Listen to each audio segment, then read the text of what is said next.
Welcome to the study circle. ఈరోజు వార్తలు వచ్చిన జాతీయ అంతర్జాతీయ రాష్ట్రీయ అంశాల గురించి తెలుసుకుందాం.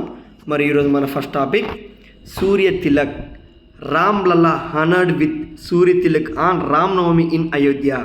అంటే శ్రీరామనవమి పర్వదినం సందర్భంగా అయోధ్య శ్రీరాముడి నుదుటిపైన సూర్యకిరణాలు ప్రసారం అవుతున్నాయి. మరి ఈ సూర్యకిరణాలు అంటే సూర్య తిలక్ ప్రాజెక్ట్ యొక్క ముఖ్య ఉద్దేశం ఏటా శ్రీరామనవమి రోజున రాముడి విగ్రహం నుదుటిపైన కిరణాలతో తిలకం ఏర్పాటు చేయడమే దీని యొక్క ముఖ్య ఉద్దేశం. మరి ఈ సూర్య తిలక్ ప్రాజెక్టును CSIR మరియు CBRI రుర్కీ ఉత్తరాఖండ్లోని రుర్కీ శాస్త్రవేత్తలు దీన్ని ప్రారంభించారు. అంటే డాక్టర్ SK పాణిగ్రాహి గారు ఈ ప్రాజెక్టును చేపట్టారు. సూర్య తిలకం మెకానిజాన్ని ఇండియన్ ఇన్స్టిట్యూట్ ఆఫ్ టెక్నాలజీ రుర్కీ మరియు ఇండియన్ ఇన్స్టిట్యూట్ ఆఫ్ ఆస్ట్రోఫిజిక్స్ వారు తయారు చేశారు, సంయుక్తంగా డిజైన్ చేశారు. సూర్యుడి యొక్క భ్రమణ కాలానికి అనుగుణంగా ఏటా శ్రీరామనవమి రోజున సూర్యకిరణాలు నేరుగా బలరాముడి విగ్రహంపై పడేలా శాస్త్రవేత్తలు కృషి చేశారు. ఈ సూర్యకిరణాల తిలకం 58 మిల్లీమీటర్ల పరిమాణం ఉంటుంది. 3.5 నిమిషాలతో పాటు 2 నిమిషాల పాటు పూర్తి స్థాయిలో ఈ తిలకం కనిపిస్తుంది. నెక్స్ట్ పాయింట్, టైమ్ జాబితాలో సత్య నదెల్లా మరియు ఆలియా భట్, ప్రపంచ బ్యాంకు అధ్యక్షుడైన అజయ్ బంకా, మైక్రోసాఫ్ట్ CEO సత్య నదెల్లా, బాలీవుడ్ నటి ఆలియా భట్ గారు, నటుడు director Dev Patel Times magazine 2024 ఏడాదికి రూపొందించిన ప్రపంచంలోనే అత్యంత ప్రభావశీలురాలైన 100 మంది వ్యక్తుల జాబితాలు చోటు సంపాదించుకున్నారు. అమెరికాకు ఇంధన శాఖ రుణ కార్యక్రమాల కార్యాలయ డైరెక్టర్ అయిన జిగర్ షా, ఏల్ విశ్వవిద్యాలయం ఖగోళ భౌతిక శాస్త్రవేత్తలు ప్రొఫెసర్ ప్రియాంక వద నటరాజన్, భారత సంతతికి చెందిన రెస్టారెంట్ యజమాని అయిన ఆస్మా ఖాన్, రష్యా ప్రతినిధి నాయకుడైన అలెక్సీ నావల్నీ సతీమణి అయిన యూలియా ఈ జాబితాలో చోటు సంపాదించుకున్నారు. అంటే టైమ్స్ జాబితాలో సత్య నదెల్లా, ఆలియా భట్, ప్రపంచ బ్యాంకు అధ్యక్షుడు అజయ్ బంకా మరియు మైక్రోసాఫ్ట్ CEO సత్య నదెల్లా, బాలీవుడ్ నటి ఆలియా భట్ గారు ఈ జాబితాలో టైమ్స్ మ్యాగజైన్ 2024 ఏడాదికి రూపొందించిన ప్రపంచంలోనే అత్యంత ప్రభావశీల 100 మంది వ్యక్తుల్లో వీరు చోటు సంపాదించుకున్నారు. పాయింట్, అత్యంత ప్రభావశీలురాలుగా జాబితాలు సాక్షి. చూడండి, టైమ్స్ మ్యాగజైన్ 2024 అత్యంత ప్రభావవంతమైన వ్యక్తుల జాబితాలో భారత రెజ్లర్ సాక్షి మాలిక్ చోటు దక్కించుకున్నారు. భారత రెజ్లింగ్ సమైక్య WFI మాజీ అధ్యక్షుడు బ్రిజ్ భూషణ్ శరణ్ సింగ్పై పోరాటానికి గాను సాక్షి ఈ గౌరవం దక్కించుకున్నారు.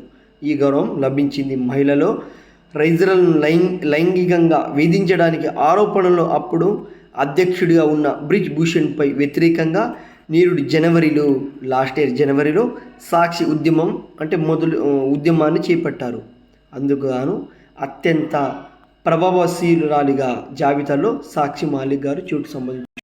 నెక్స్ట్ పాయింట్, ప్రపంచంలోని తొలిసారిగా అంతరిక్షంలో సైనిక భూమిపైన కాకుండా భూమి వెలుపల ఎదురయ్యే ముప్పును సమర్థంగా ఎదుర్కొనేందుకు అమెరికా ప్రపంచంలోని తొలిసారిగా వింగ్ స్పేస్ ఫోర్స్ USSF భూకక్షలోకి సైనిక విన్యాసాలను నిర్వహించనుంది. నెక్స్ట్ పాయింట్, మంచు గడ్డలపై యోగా. చైనాలో భారతీయుడు యోగాసనాలను విస్తృత ప్రాచుర్యం పొందుతున్నాయి. ఐక్యరాజ్య సమితి చైనా విభాగానికి నేతృత్వం వహిస్తున్న సిద్ధార్థ చటర్జీ గారు 0 డిగ్రీల ఉష్ణోగ్రతలు, దట్టమైన మంచులో కూడా వేస్తున్న కఠినమైన యోగాసనాలను సామాజిక మాధ్యమంలో వైరల్ అవుతున్నాయి. శ్వాస సంబంధిత యోగాసనాలను మంచి స్పందన లభిస్తుందని, COVID-19 లాంటి వైరస్లను తట్టుకొని రోగ నిరోధక శక్తిని పెంచే డీప్ బ్రీతింగ్ యోగాసనాలపై ఆయన డాక్యుమెంటరీ కూడా తీశారు.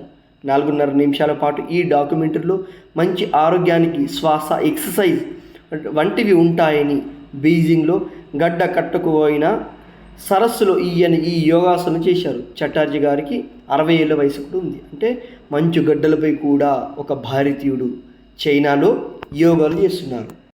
నెక్స్ట్ పాయింట్, ప్రపంచంలోని అత్యంత రద్దీగా ఉండే విమానాశ్రయాలలో బిజియెస్ట్ ఎయిర్పోర్ట్ 2023 జాబితాలో ఢిల్లీ విమానాశ్రయం అంటే ఇందిరాగాంధీ అంతర్జాతీయ విమానాశ్రయం 10వ స్థానం నిలిచింది. ఈ జాబితాలో అమెరికాలోని హార్ట్స్ ఫీల్డ్ జాక్సన్ అట్లాంటా అంతర్జాతీయ విమానాశ్రయం అగ్రస్థానం దక్కించుకుంది. దుబాయ్, డలాస్ విమానాశ్రయాలు ద్వితీయ మరియు తృతీయ స్థానాలు నిలిచాయని airports counselling international ACI world తెలిపింది. 10 అత్యంత రద్దీ విమానాశ్రయాలలో 5 అమెరికాలోని ఉన్నాయి. అత్యంతంగా మొత్తం ప్రయాణికుల సంఖ్య 2023లో సుమారు 850 కోట్లుగా ఉందని ACI తెలిపింది. అంటే ప్రపంచంలోని అత్యంత రద్దీగా ఉండే విమానాశ్రయాలలో బిజియెస్ట్ ఎయిర్పోర్ట్స్ 2023 జాబితాలో ఢిల్లీ విమానాశ్రయం, ఇందిరాగాంధీ అంతర్జాతీయ విమానాశ్రయం 10వ స్థానంలో నిలిచింది.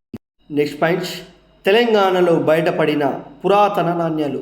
తెలంగాణ రాష్ట్రం సూర్యాపేట జిల్లా నాగారం మండలం పనిగిరిలో బౌద్ధ క్షేత్రంలో జరిపిన త్రవ్వకాలలో భారీ సంఖ్యలలో పురాతన సీసపు నాణ్యాలు బయటపడ్డాయి. రాష్ట్ర చరిత్ర వారసత్వ సంపదగా సంపద శాఖ డైరెక్టర్ అయిన భారతి హులిఖేరి, సూర్యాపేట అదనపు కలెక్టర్ BS లతలో కలిసి రాష్ట్ర పురావస్తు శాఖ ముఖ్య కార్యదర్శి అయిన శైలజ రామయ్యర్ వాటిని పరిశీలించారు. అంటే తెలంగాణలో బయటపడిన పురాతన నాణ్యాలు. నెక్స్ట్ పాయింట్, నింగిలోకి TSAT-1A Tata advanced system limited దేశీయ పరిజ్ఞానంతో రూపొందించిన TSAT-1A ఉపగ్రహాన్ని విజయవంతంగా నింగిలోకి పంపారు. SpaceXకు చెందిన ఫాల్కన్ 9 రాకెట్ ద్వారా దీన్ని నిర్దేశిత కక్షలోకి ప్రవేశపెట్టారు. TSAT-1A ఉపగ్రహం హై రెజల్యూషన్ ఆప్టికల్ చిత్రంను అందించగలదు. మల్టీ స్పెషలిస్ట్ మరియు హైపర్ స్పెక్ట్రల్ సామర్థ్యంతో వేగంగా ఫోటోలను భూమికి పంపగలదు. బ్యాండ్ వ్యాగన్ 1 మిషన్ కింద ఈ ఉపగ్రహాన్ని పంపారంటే నింగిలోకి TSAT-1A Tata advanced systems limited దేశీయంగా పరిజ్ఞానంతో రూపొందించిన TSAT-1 ఉపగ్రహాన్ని విజయవంతంగా నింగిలోకి పంపారు. నెక్స్ట్ పాయింట్, ఉష్ణోగ్రతను తగ్గించేందుకు కొత్త ప్రయోగం. పెరుగుతున్న ఉష్ణోగ్రతను తగ్గించేందుకు అమెరికా శాస్త్రవేత్తలు కొత్త ప్రయోగాన్ని శ్రీకారం చుట్టారు. జియో ఇంజనీరింగ్ టెక్నాలజీని వినియోగించి మేఘాలను మరింతగా ప్రకాశవంతంగా మార్చడం ద్వారా సూర్యరశ్మిని తిరిగి ఆకాశంలోకి వికర్షించేలా చేసి భూమి ఉష్ణోగ్రతను తగ్గించుకుంటున్నారు. దీనిపై మెరైన్ క్లౌడ్ ట్రైటనింగ్ అని పిలుస్తారు. దీని పేరు మెరైన్ క్లౌడ్ ట్రైటనింగ్ అని దీన్ని పిలుస్తున్నారు. నెక్స్ట్ పాయింట్, ప్లాస్టిక్ రిజర్వాయర్లుగా మారనున్న సముద్రాలు. Commonwealth scientific and industrial research organisation, ఆస్ట్రేలియాలోని national science agency, university of Toronto శాస్త్రవేత్తలు సముద్రంలో పెరిగిపోతున్న ప్లాస్టిక్ వ్యర్థాలపై పరిశోధనలు నిర్వహించారు. సముద్ర గర్భంలో 1.1 కోట్ల టన్నులు ప్లాస్టిక్ పేరుకుపోయిందని, ప్రతి నిమిషానికి 1 ట్రక్కు పరిమాణంలో ఈ పదార్థాలు సముద్రంలోకి వచ్చి చేరుతున్నాయని తెలిపారు. అంటే ప్లాస్టిక్ రిజర్వాయర్లుగా మారనున్న సముద్రాలు. నెక్స్ట్ పాయింట్, రిమైన్ ఇండియాతో TDB ఒప్పందం. స్థిరమైన అభివృద్ధి, పర్యావరణ పరిరక్షణ కోసం టెక్నాలజీ డెవలప్మెంట్ బోర్డ్ మరియు రిమైన్ ఇండియా ప్రైవేట్ లిమిటెడ్తో కలిసి పనిచేయనున్నాయి. లిథియం అయాన్ బ్యాటరీలు మరియు ఈ వ్యర్థాలను రీసైక్లింగ్ చేయడానికి కమర్షియల్ ప్లాంట్ను స్థాపించనుంది. ఉత్తరాఖండ్లోని సితార్గంజ్లో ఈ ప్లాంట్ను స్థాపించడానికి అత్యవసరమయ్యే రూపాయలు 15 కోట్లతో వ్యయంతో రూపాయలు 7.5 కోట్ల ఆర్థిక సహాయాన్ని TDB అందించనుంది.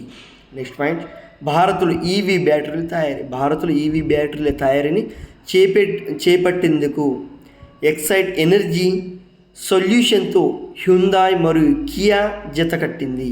భారత్లో తమ ఎలక్ట్రిక్ వాహనాలను విస్తృత స్థాయిలో విస్తరణ ప్రణాళికతో అనుగుణంగా ఎక్సైజ్ ఎనర్జీతో ఒప్పందం కుదుర్చుకున్నాయి. ఇవి లిథియం ఐరన్ ఫాస్ఫేట్ సెల్స్ తయారీపై ప్రధానంగా దృష్టి పెట్టనున్నాయి. నెక్స్ట్ పాయింట్, స్టార్టప్ జాబితాలో భారత్కు 3వ స్థానం 2024లో. గ్లోబల్ యూనికార్న్ ఇండెక్స్ 2024 హ్యూరాన్ ఇన్స్టిట్యూట్ 6వ ఎడిషన్కు తాజాగా విడుదల చేసింది. 703 యూనికార్న్లతో అమెరికా మొదటి స్థానంలో ఉంటుంది. ఓకేనా, చైనా రెండవ స్థానం మరియు మూడో స్థానంలో భారత్. స్టార్టప్ జాబితాలో భారత్ మూడో స్థానం. ఓకేనా, థ్యాంక్ యూ ఆల్. ఏవైతే మిస్ అయిన అంశాలు ఉంటాయో రేపటి డిఎస్ ఆన్లైన్ స్టడీ సర్కిల్ ఓకేనా క్లాసులు తెలుసుకుందాం.